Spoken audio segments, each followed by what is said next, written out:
Hello everyone and welcome back to our YouTube channel. In today's video, we will be learning how we can delete the Hinge app.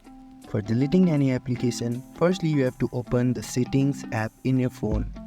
Once you have opened the Settings app, search for an option saying Apps or Applications. Once you find the option, tap on it.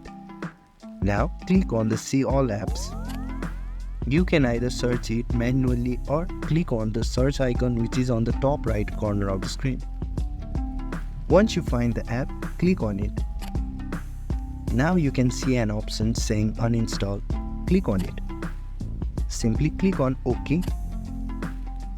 So you have successfully uninstalled Hinge application from your phone. And if this video helped you guys, don't forget to like, share and subscribe to our YouTube channel. And thank you for watching.